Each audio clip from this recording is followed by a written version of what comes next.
Trước khi bắt đầu, nếu bạn đang tìm kiếm sách để học IELTS hiệu quả, thì đây là những cuốn sách chúng mình khuyên dùng. Nó có thể giúp bạn đạt điểm IELTS từ 7.0 tới 8.0. Bạn hãy xem ở phần giỏ hàng trong kênh nhé.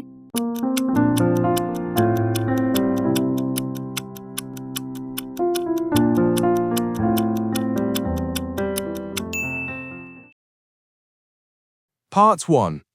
You'll hear a conversation between a customer and a receptionist at a music workshop about arranging a guitar setup.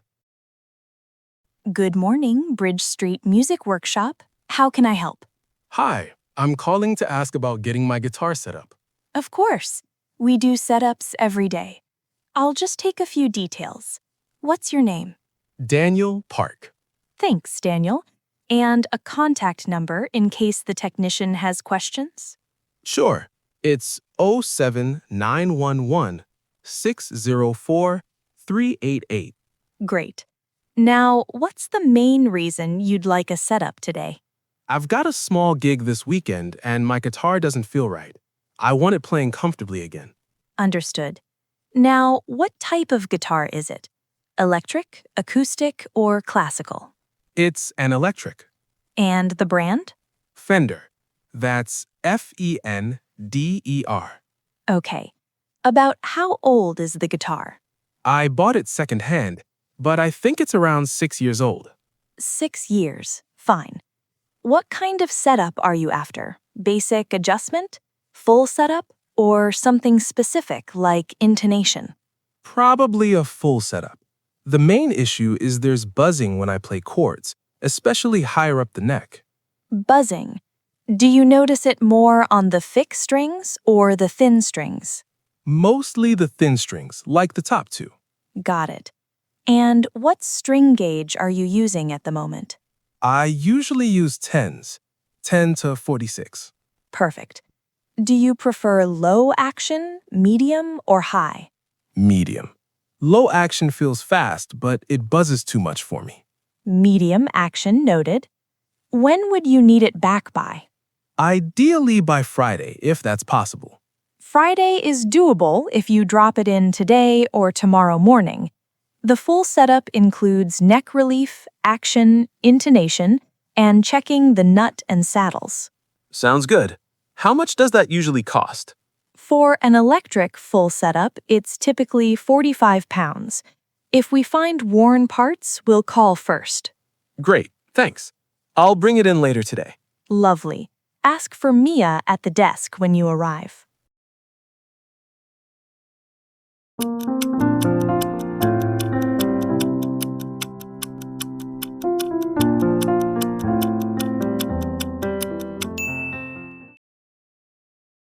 Part 2.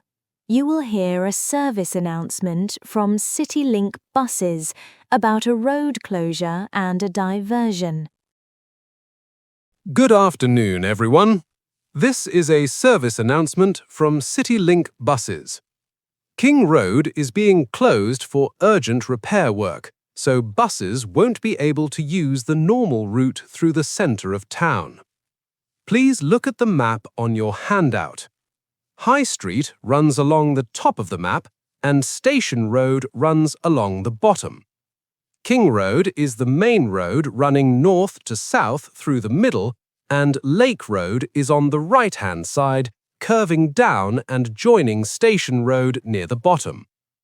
I'll go through the main landmarks first so you can follow the diversion clearly. On High Street, at the far left, is the library. If you move east along High Street towards the junction with King Road, you'll come to the supermarket, which is still on High Street but much closer to the crossroads. Directly across the junction, on the right-hand side of High Street, is the hospital. Just below High Street, on the left of King Road, you'll find the museum. It is set slightly back from the main road, and it's right beside the small cafe shown on the map, so that cafe can be used as a handy point of reference. Now, because King Road is closed, buses will not travel down that central road at all. Instead, they will continue along High Street and then turn onto Lake Road, following it south to reach Station Road.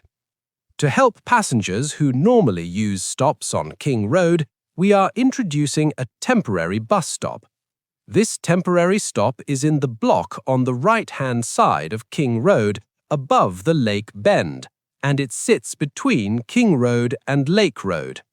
It has been placed there because the road is straight enough for buses to pull in safely before they follow the curve. As a result of the diversion, many passengers will be walking via the open area on the left of the map. The park is the large area in the center left, to the west of King Road, stretching down towards Station Road. You can still cross this area on foot as usual, but please allow extra time if you need to reach the temporary bus stop on the other side of King Road. Also, please be aware of the primary school on Station Road. It is on the left-hand side of Station Road, directly below the park.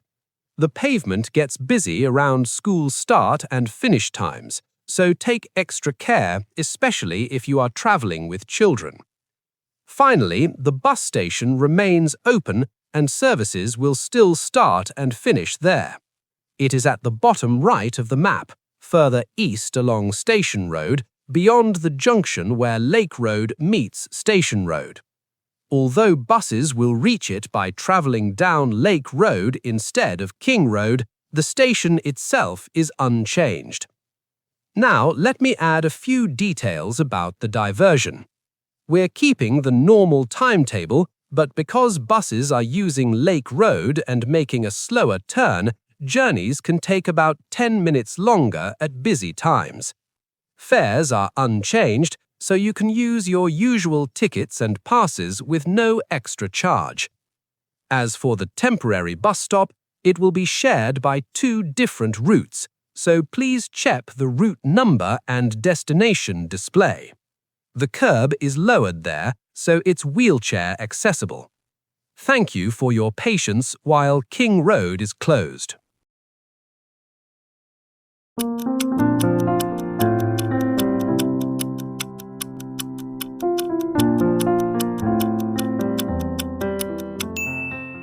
Bạn đang nghe podcast miễn phí tại IELTS. Nếu bạn yêu quý kênh, hãy ủng hộ chúng mình ở phần mô tả nha. Part 3. You will hear 2 people discussing the preparation of safety guidance for a workplace. Okay, Tom, before we start drafting the safety guidance, let's summarize what we found and decide what to include. Sure. I'll be honest, I've only skimmed the accident folder so far. I know the main categories, but not the detail. Same here at first, but I did a deeper read of last year's incident reports. What shocked me was how many small cuts and slips never made it into the log. People treated themselves and carried on, so the official record looks cleaner than reality. That's worrying, because those small incidents show patterns. If we don't capture them, we miss early warnings. We should spell out reporting clearly and explain why it matters. Agreed. We can add a short box saying report everything, even if it seems minor, because it helps prevent bigger accidents later. We could give an example, like reporting a near miss when someone trips over a cable, even if they don't fall.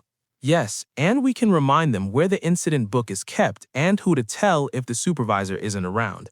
That makes it practical, not just a rule. And it supports data we need. Now, about communication. The manager wants more safety posters, but I'm not convinced. Me neither. Posters can help, but only if they stand out. Exactly. If you plaster walls with them, people stop seeing them. 1 or 2 well-placed notices do more than 20 repeated warnings. Right, so we'll recommend fewer, targeted posters placed near the actual risk points. What about the online training modules? The company likes them because they're cheap and easy to monitor. I know, but the completion rates are misleading. People can just click next until they reach the quiz. Exactly. They finish in 10 minutes and remember nothing. That's our biggest problem with online training. So we'll suggest short face-to-face refreshers, maybe at shift handover, to reinforce key rules and let people ask questions. Good. Now, the guidance document itself. Do we keep it formal? I think it needs to be approachable, If it reads like a legal contract, no one will use it. Yes, a friendly tone, but still precise. We can put legal wording in an appendix if needed and keep the main pages practical. Good idea. Also, we should use clear headings so staff can find what they need quickly. Agreed. Let's split the tasks. First, checking the guidance against the latest regulations. I can do that. I've got access to updated industry standards through my course, so I can cross-check requirements. Great. Next, PPE. There were complaints about inconsistent glove use. Yes, and some teams seem to follow different habits. I'll write the personal protective equipment section. I'll include examples for different jobs so it's not vague. We also need something practical for supervisors. A one-page checklist? Yes, let's both work on that so it matches the full guidance. Agreed. We can draft it together and keep it to one side of A4. We're missing the night shift perspective, though. I can collect feedback from them. I'm covering late shifts this week, so I'll ask directly and note what they say. And the emergency evacuation page.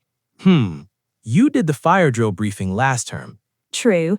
I'll draft the evacuation page, including assembly points and who to contact. Finally, layout and headings. That's more your thing. Okay, I'll design the layout and make sure the headings are consistent.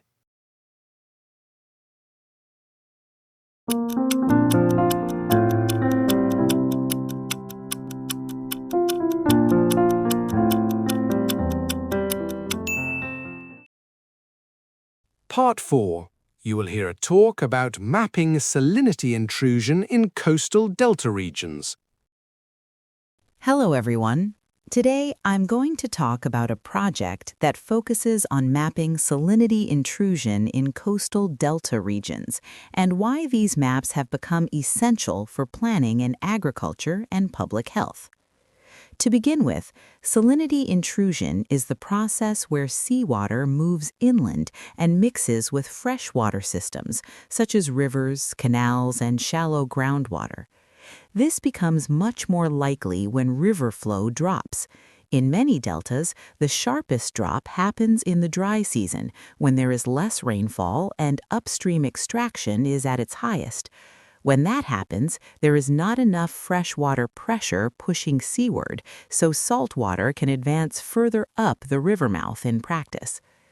So why do we need to map the intrusion rather than simply respond when people complain about salty water?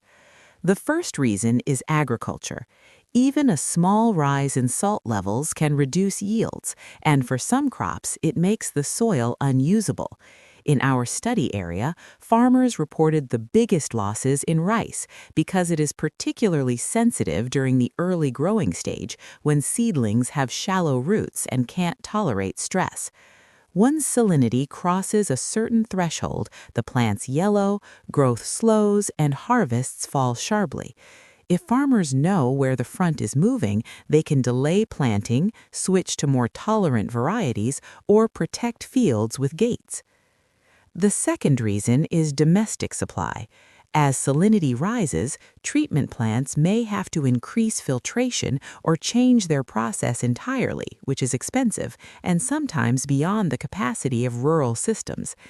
Even when a town has a plant, villages often rely on small pumps or taps, and those systems can't cope with spikes. Mapping helps planners decide when to blend sources, when to truck water, and where to prioritize upgrades. Historically, salinity maps were fairly crude.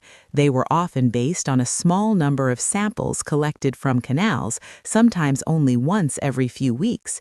That meant the maps lagged behind real conditions and failed to capture how quickly the salt front could move after a high tide or a week without rain. People would see a reassuring map, but by the time it reached decision makers, the situation on the ground had already changed. Our current approach is much more detailed. Field teams travel by boat and motorbike and measure salinity using handheld electrical conductivity meters. These provide an immediate reading, which allows teams to take many more measurements in a single day and repeat them at key times, such as after spring tides. Each reading is logged with a GPS location, and the result is a network of points that can be updated regularly and compared across seasons. Over time, that network shows which channels respond quickly, which areas recover fast after rain, and which villages are consistently exposed. We also combine field data with satellite imagery. Salinity stress often shows up first in vegetation. In particular, crops and mangroves can change color as chlorophyll levels drop, so we track shifts in leaf color to highlight areas that may be experiencing rising salinity even before farmers report problems. Satellites don't measure salt directly in the water, but they give us a broader view in places that are difficult to reach or where budgets limit boat surveys. Finally, mapping is only useful if it supports action. One measure is to install temporary barriers in smaller channels to reduce how far salt water can travel on incoming tides. These are not permanent dams, they are often structures that can be removed when flow returns. Another is to improve household storage. In many villages, people are advised to collect rainwater and store it in large tanks, which provides a safer supply during peak intrusion. Good maps tell communities when to start filling those tanks and when it is safer to use surface water again. So, to conclude, salinity intrusion mapping is not just a scientific exercise. It allows authorities to prioritize support, helps farmers adjust planting decisions, and gives communities practical options to protect their water supply. By linking measurements, a network database, and imagery, we can move from reacting late to planning ahead, which is exactly what deltas need as climate variability and demand for water both increase. Bạn đang nghe podcast miễn phí tại IELTS. Nếu bạn yêu quý kênh, hãy ủng hộ chúng mình ở phần mô tả nha.